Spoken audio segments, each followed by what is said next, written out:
This podcast is a collaboration between Costard and Touchstone Productions and the Dads from the Crypt podcast. Hello, everybody, and welcome to the How Not to Make a Movie podcast, horror stories from the movie-making trenches. My name is Alan Katz. I'm Gil Adler's worthy partner. More than worthy partner. And today we're going to talk about writing funny. Now, that's a joke. It is.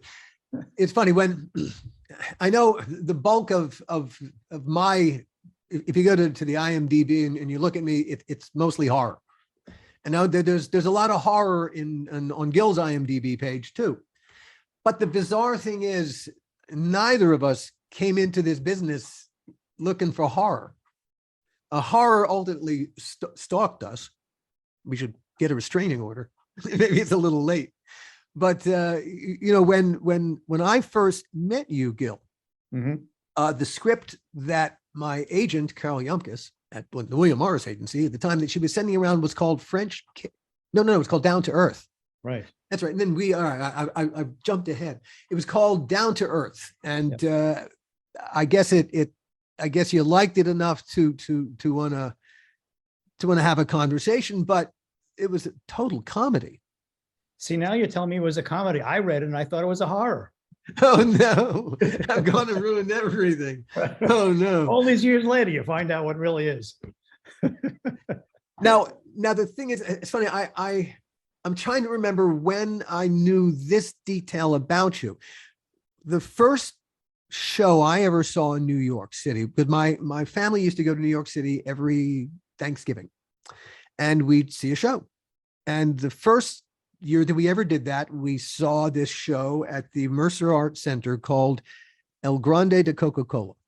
What was that? Who? What? El Grande de Coca-Cola. Oh, that show. And the irony of ironies, years and years later, when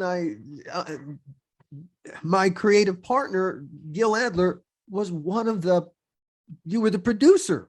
Yeah. Of El Grande de Coca-Cola.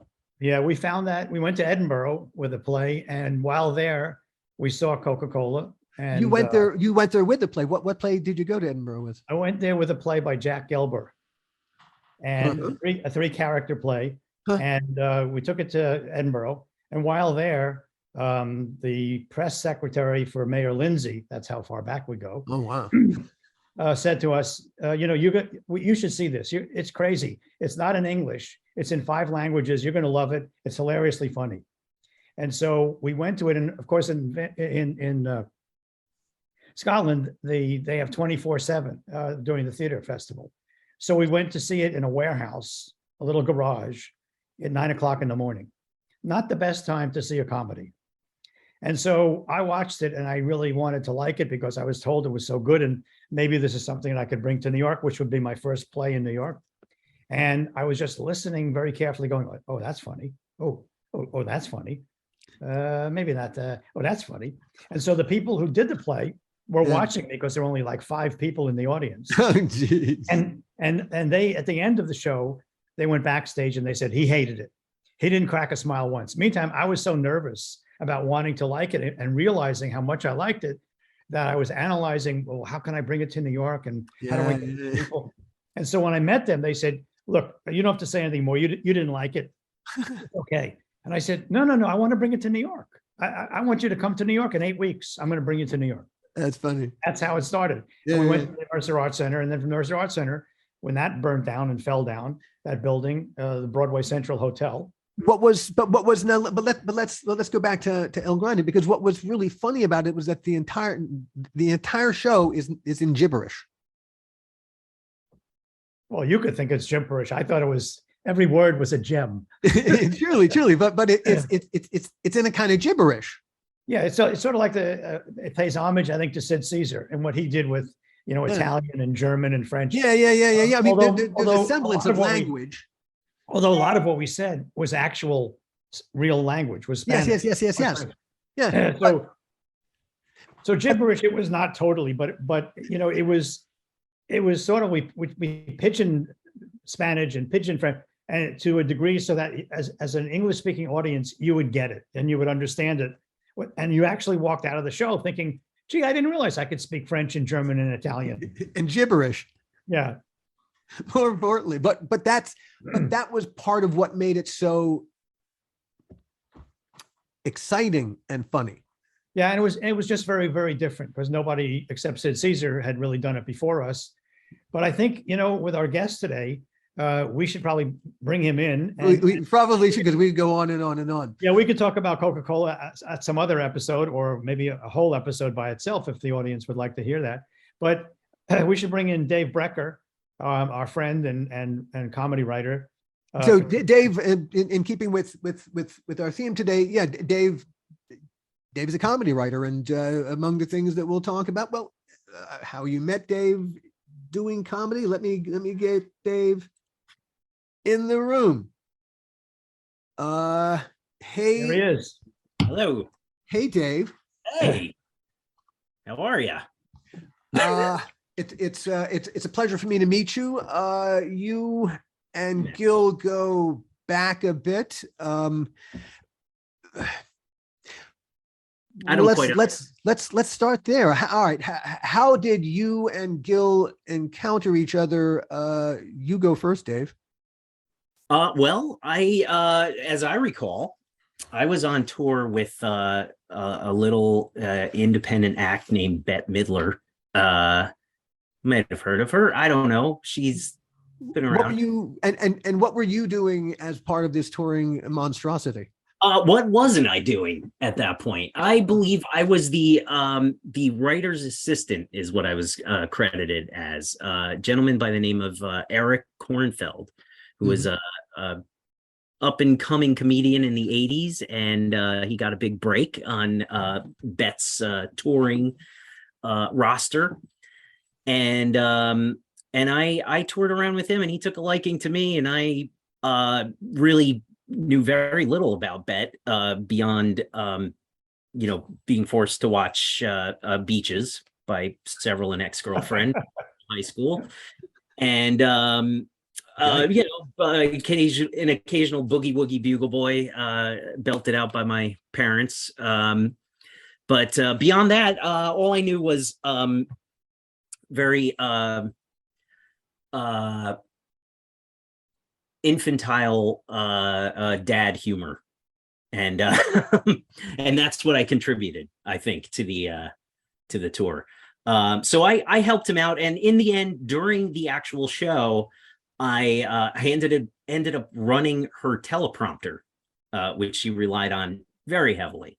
Yeah. And I ended up after that tour making a business out of it, because how are you gonna make it in this industry without some cash flow? Now, let me just ask a few questions just so we set the scene. So Gil, you are in Sydney making Superman. You are producing Superman. Yes. And this is the one starring Brandon Roush. Yeah, Brandon Ralph. Yeah. No, okay. So all right. And at the same time, suddenly, Dave, you are in Sydney. You are touring with Bette Midler as the guy who does everything but gets no credit for it. Oh, it's very less than credit, if it's possible. They were sucking credit out of you. Bette took a liking to me, so that's she was like my surrogate grandma at that point. So she treated me very well. So I can't really say anything bad about her. Nothing wrong with that.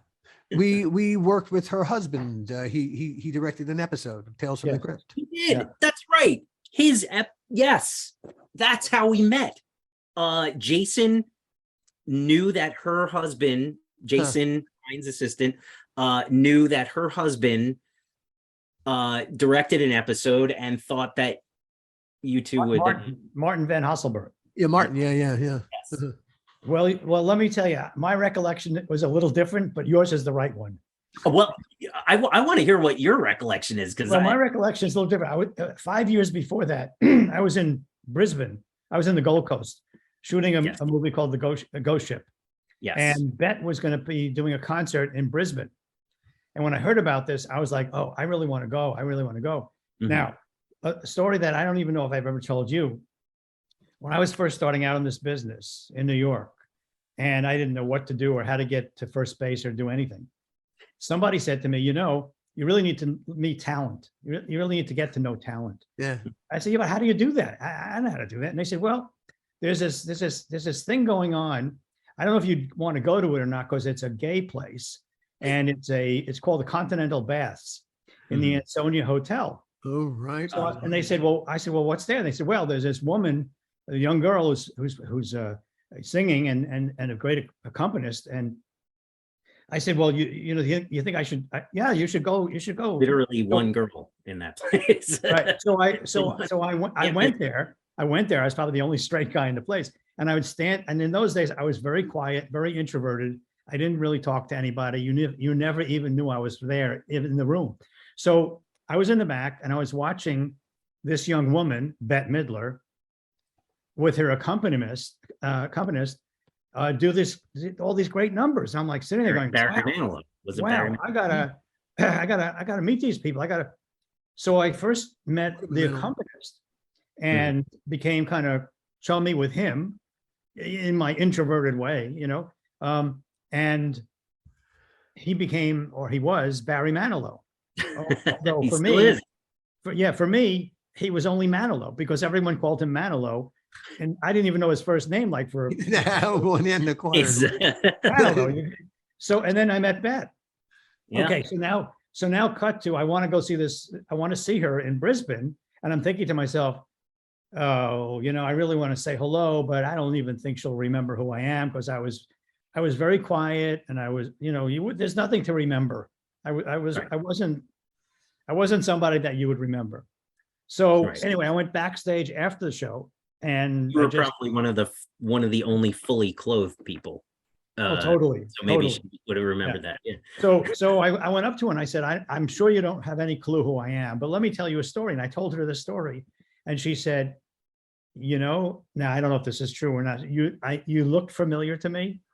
I didn't know where I know you from, but now that you tell me this story, yeah, it might be from that. So it was, and that's when I thought I met you, but we didn't meet till probably 5 years later in Sydney when we went to Superman Returns. Yeah, right. Coincidentally, that's exactly what Bette says to me every time she sees me. You know, I sort of remember you. You're vaguely familiar. Right. No, she's great. She's amazing, and she always has been amazing, and she really helped me, you know, build my life to where it is now. So I wish I were around during those periods. I think I might have been an infant when you know, Plato's Retreat and those types of places were. Right. What is it? The Continental bathhouses, right? Isn't that where she? Bath in the Ansonia Hotel, I think it was. Yeah, no, I was. It was. You. It was a little too. All right, so you did some writing for Bette. I did. I helped. I would say I aided the main writer. You know, punch up scripts. That's right. Really so. And when, especially when the job is punching up a script, the goal is, hey, the job is make it funnier than it is. It's arguably harder than writing the script. Especially my God. There are a lot of egos involved in comedy, as I'm sure you are well aware. Mm-hmm. So to take somebody's material and say, wait a minute, let's put this twist on it is like a death. It's a small death. It's like, you know, telling a person, yeah, I really like that haircut, but I think maybe you should have taken a little more off the top. Nobody wants to. But telling anyone who believes comedy is their life that I can do it funnier. I mean, that's already you might as well kill them. Nobody's funnier than you. Yeah, you know, but you know what? One thing, seriously, for just 1 second, you know, comedy is very subjective. So what I think is funny, you don't have to think is funny, and what you think is funny, maybe somebody else doesn't think is funny. And it's all of a sudden thinking to myself, well, how do I rewrite someone's work without being offensive and making it heightening the humor, heightening the comedy? And I think that's the real task. I think We got to get beyond the ego, which is sometimes impossible, Yeah. and deal with the subjectivity of what's funny for a major portion of the audience. Right. Well, yeah, therein lies the issue. Yeah. Not only figuring out what's funny for yourself, which rarely is what the audience finds funny, but also finding what the audience at large will find funny. In, And yet, in the face of the subjectivity of it all, because as you said, Gil, you know, it is an entirely subjective thing. Hey, there are people who think Jerry Lewis movies are funny. and yet, really, the only way it seems to me, Dave, the only way it seems to me to approach it is by what you think is funny and feeling that more people will think it's funny as well. Because if you try to second guess, it's like trying to second guess a script that, you know, Yeah. oh, it's a successful movie today, so we're going to make something like that. In 2 years from now, the whole world has changed and no one's interested in it. Right. Which is, yeah, it's enough to make all of your hair fall out at once. It's it's a difficult task. I mean, I've been deeply entrenched in the in comedy in New York through most of my career. So I've seen people, and it's I mean, you guys know when you see a talent and you know this person is a talent, and then you see somebody else who is absolutely not a talent, who is trying their hardest, probably working harder than the person who has natural talent, and just won't make it. They don't have that stuff. And that seems to be amplified, especially in the New York comedy circuit. You just know immediately if somebody's got it or if somebody does not. And there was a great story about Gilda Radner auditioning for Saturday Night Live. And it was all improv, and they threw them all together with partners. And she gets thrown together that first time with a guy who every time it's the same thing. Every time he never changes. And so one time they start a sketch and he's doing the same thing. And she says, "You again." I mean, yeah, you again. Well, that's why she's considered one of the greats, because she can do that. She can morph into. It's the ability to really be in the moment. Right. I see that daily at my job now. I work on the Tonight Show, and I work with a lot of the comedians there who have gotten to that level. And I think it's, whether or not you like the show, some people are Jimmy Fallon fans, some people are not. There seem to be only two groups. There's nobody in the middle. You either really love him or you really hate him. Maybe I'm the only person who's in the middle, because I don't know which one. But I join you there. I think he's a very talented guy. I'm not obsessed with him though. But I know exactly. Yeah, people ask me about sketches that were on recently, and I say I don't actually watch the show. I've never seen it. Cut that part out. I watch it every night obsessively, like a football. The commercials, especially, man. Dave, I don't. Oh think my goodness! I think you're going away from the truth here, Dave, for a second, because you told me you love that show and you watch it every night, even though you work on it all day long. You come back and the first thing you do when you get home is look at it. That's all I do. Is I'm like a football coach. I watch the replays over and over. That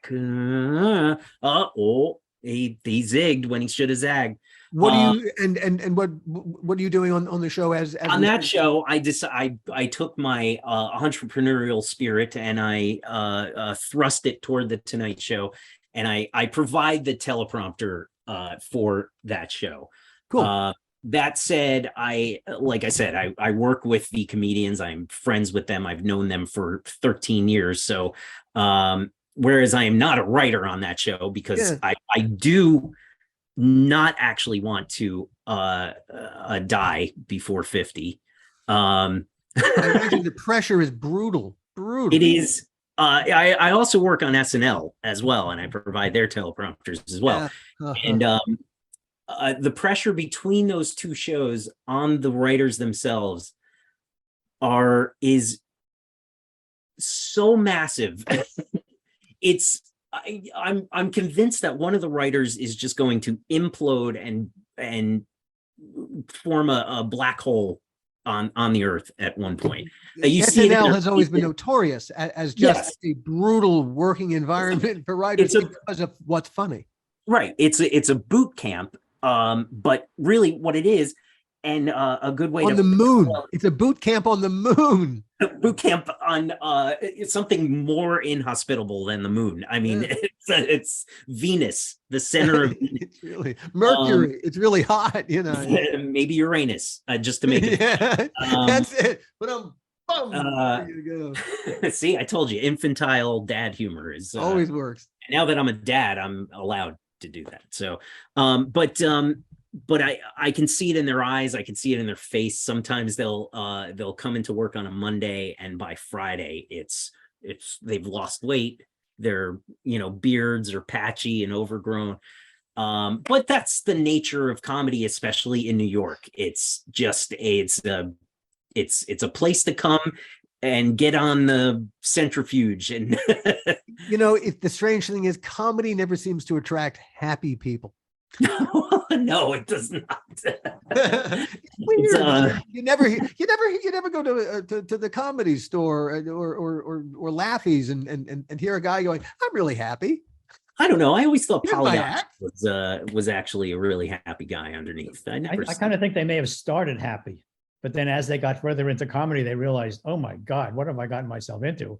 But isn't that true of anything? Isn't that true of producing a movie? I mean, listening to your podcast about the making of this movie, you guys went in, with a great idea and a great foundation, and then all of a sudden it was something else was thrust upon you, and you just had to work with it.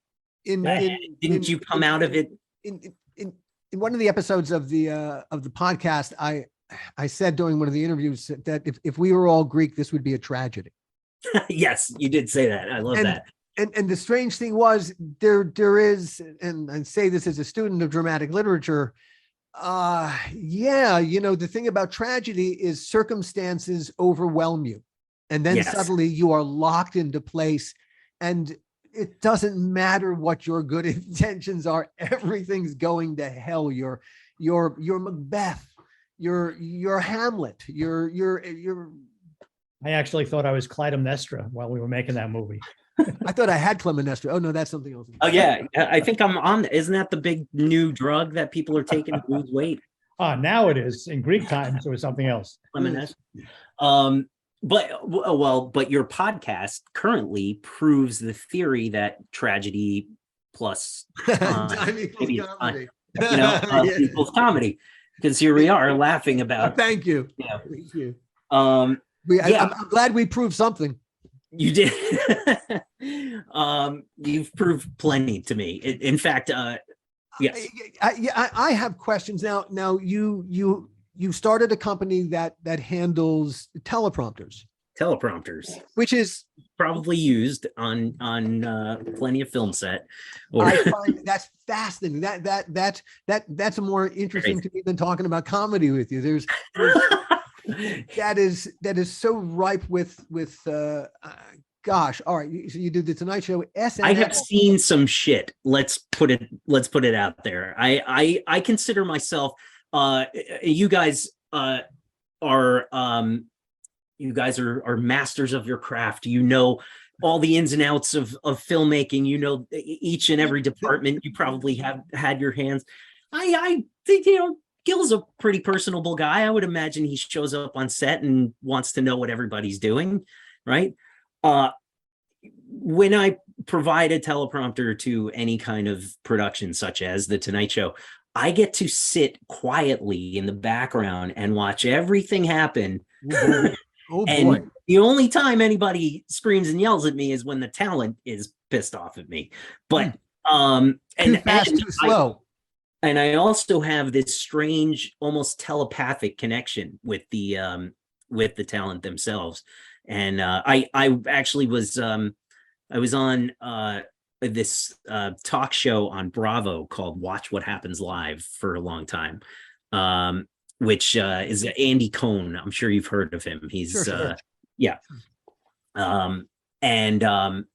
The things that I got to see just by sitting there quietly And no, Well, and I'm listening. well, okay, but I have without naming names, what is like one of the I can funny? tell stories. I can tell stories because for the most part, I have had nothing but positive experiences, including the Tonight Show. Even though it's a cold chamber and it's But something that's what this podcast is about. It's mostly happy experiences on Yes. set, and then And you know it what? happens. Even looking at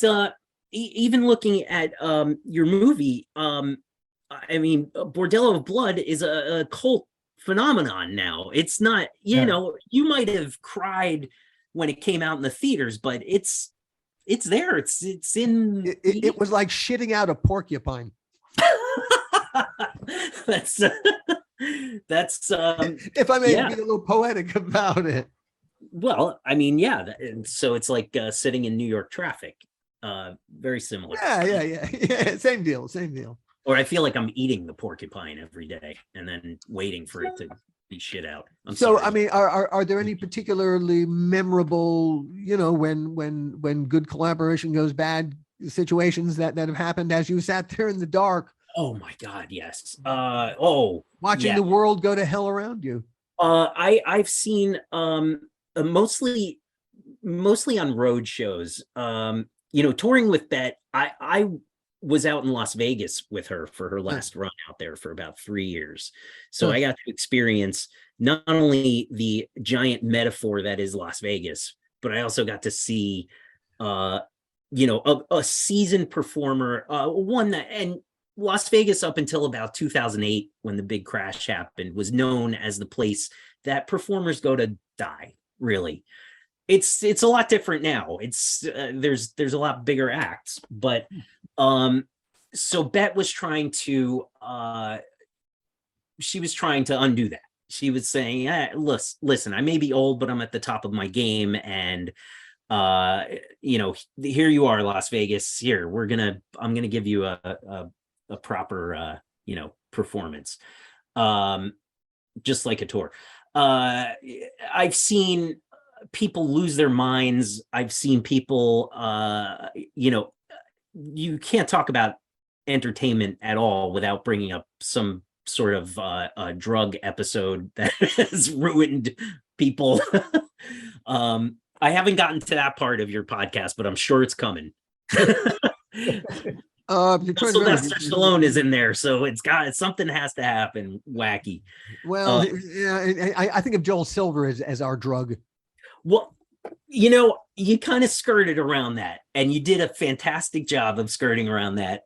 And I didn't want to say anything, so you said it, but it kind of smacked of something extra going on.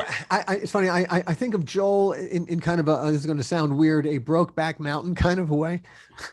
But when you hear the stories of everyone working with Joel, and it's just it's crazy. But there are an awful lot of us who would work with him again because we just can't quit that man. That's funny. So more of a Stockholm syndrome. That's probably more like what it is. You identify with your captain. Okay. You got it. Well spotted. Well spotted. I've seen people collapse under the pressure. Certainly. My last job, like I said, Watch What Happens Live. I remember being out on location in LA, and one of the comedy writers who I respect immensely, he just had a break. He just couldn't handle it anymore. When you say a break, so like he had an emotional meltdown? I would say it was a little more than an emotional meltdown, if that was possible. Just a physical, emotional, just break. He was angry? Or he was weeping? Angry. There were words that were spoken that didn't quite make sense. Let's go this way. Who was he angry at? Well, if I were a therapist, I would say himself, maybe his parents. That's all of us. But who was he picking on set? I think it was probably the production staff. Namely, maybe the talent. I don't want to throw the talent under the bus because he Andy Cohen has been the best thing that has Hey, happened. no, look, we're just telling you on a story, but somebody got angry at Andy for whatever reason, and man, he raged, and it produced an incident on set that was apparently In the memorable. control room, which was extremely memorable. And like I said, I'm still friends with this gentleman today, so I don't want to name names, but it was definitely something. And this was a live to tape in front of a huge audience at the. I'm going to get the name of it, not the Wiltern, the Wiltern. The Wiltern. Wiltern in LA. Wiltern, yeah. So a huge audience. Oh boy, waiting for things to go on, and there's just a meltdown happening, and I'm looking around going, can I do anything? You want me to oh boy, on the stage? I can I can. You want me to write the script? I'll write the script, but I can't get Andy's voice as well as this guy. So so was he threatening to leave? Oh yeah, no, I think he had left, even though he was still there. It was. Oh yeah. So he's checked out and he's raging, and still the show has got to go on. I wouldn't call it raging. It was just I'm done here. I can't. There is nothing else I can do, even though I have an entire job to do. Later today, I'm going to just disassociate from reality. And so Alan, it sounds like sort of like you and I on almost everything we've done. I was going to say that's when the producer stepped in and took over the show, and that's why there are producers in the world. That's why they're professional producers in the world to save things from going full Titanic. It went half Titanic. It was like the front fell off and the back was still floating. So I've seen that happen on more than one occasion. Oh gosh, yeah. Not with this particular gentleman, with various writers. Like I said, I have worked on SNL. I have worked on the Tonight Show for a very long time. And look, when as we know, showbiz is incredibly unreliable as an economic partner. That you have a business that keeps you there is genius. It's crazy. Utter genius, man. It's a little bit of genius, maybe, and a little bit of batshit craziness. Because I keep I keep going after it, no matter what. Whatever keeps your hand in the game. I love it. I love it. I have loved film since I was a child. So I grew up. I was a teenager. Sorry, when I was watching Tales from the Crypt. So that that continued. I was an infant, so oh, you were an infant making. Well, then I'm jealous. That's another thing with comedy in New York, by the way. Nobody likes a young man coming up. Everybody's seasoned. Everybody knows more. Oh, my kids have arrived home. I have a dog gate. I don't know if you could see it up there to keep them out. No worries. No worries. As you stand here today, what are you working on next? I'm still at the Tonight Show now until they drag me kicking and screaming from there. And as a matter of fact, I'm playing softball. I don't know where that came from. I'm the least athletic human on the planet, but I'm playing on their softball team next week. So I'm in. You are part of that crew, man. It's written stone. Is that part of the Broadway Show League? Do you play in Central Park? We do play in Central Park. I don't think we're part of that league, but we are playing the Daily Show. It's 2 comedy shows. That sounds awesome. Okay, so you would be surprised how serious they are for a bunch of comedians. Yeah. When I first got to LA, I played on Sunday afternoons with it was a pickup softball game with a bunch of stand-ups, including guys like Jerry Seinfeld played in that. Oh yeah, I would imagine. Oh well, he's Tom Arnold played in that game, and it was hilarious. First of all, because everyone did Vin Scully. Oh. So every play of every single at bat, every pitch, there was at least 3 guys doing Vince Scully. R.I.P. Rest in peace. Anyway, but yes, they're incredibly well. Comedians are, in addition to being neurotic, they're incredibly competitive. They are incredibly competitive, which I wonder, you had mentioned that you wanted to go into entertainment for comedy writing. So is that correct? Is that Oh, well, yeah, to me, Tales from the Crypt was always black comedy. That was what I loved about what I loved about the EC Comics was, yes. Yeah, well, EC Comics and Mad Magazine all came from the same place, from the world of Bill Gaines and all those creative people that he surrounded himself with, and that he was kind of like the creative Papa Bear. Right. Yeah.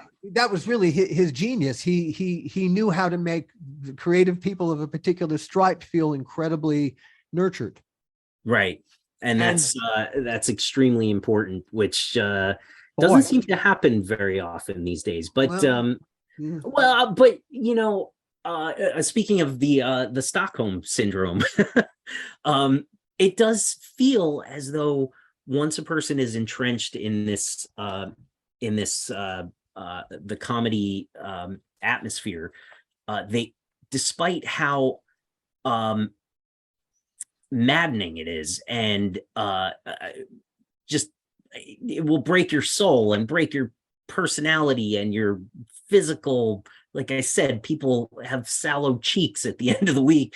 You don't ever want to leave it, or you can't. It's I hate to use the cliche Godfather 3, but try to get out and it pulls you back in. Is it that, or do you just never leave? You just stay there forever, and that's it, and you die a comedian. I wonder. We mentioned the word tragic earlier, and there's something to it there. And hey, David, it looks like you got things to do, man. Forgive me, I'm going to pour some apple cider. Hey, we can take a commercial break. Been there, done that. Stu Leonard's apple cider, best you could possibly get in the tri-state area. There you go.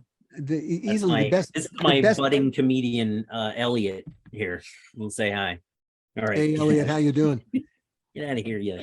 Best gig I ever had was being a parent. Which actually, our co-producer in this venture is Dads from the Crypt. Oh, that's right. Yes, I did start listening. At the very least, we have just made Dads, Jason and Mondo and all the guys at Dads from the Crypt happy. So our work here is done. I would like to join Dads from the Crypt because, like I said, I was obsessed with that show when it was on, and Gil actually directed one of my favorite episodes. The Dads from the Crypt, the whole thing is they review all the episodes of Tales from the Crypt and they give parenting advice. Oh my God, that's amazing. That's me in a nutshell. That was when Jason first approached me and he told me what Dads from the Crypt did. I thought, that is so funny. How can I not want to do whatever you want to do? See, to me, it makes total sense. To me, I say, yeah, that makes sense to me. That's right. Yeah. Of course, we're men of a certain age. If we watched it coming up in the 90s, and a bunch of us have kids now. I mean, all my friends, let me get on to the Tales from the Crypt smoke blowing for a second. My friends and I would watch. I mean, that would be all we discussed coming back to, I think I was in high school at the time, was the episode that was on. I don't remember. Was it on Saturday or Sunday? Fridays. Swinging close enough. It was one day of the week. I've had one of 7 chance. So it was on Fridays. Okay, so we'd come in on Monday and we would discuss the episode at length. So basically, Dads from the Crypt stole my idea. We were fathers. Yeah, we were also giving child rearing advice as teenagers.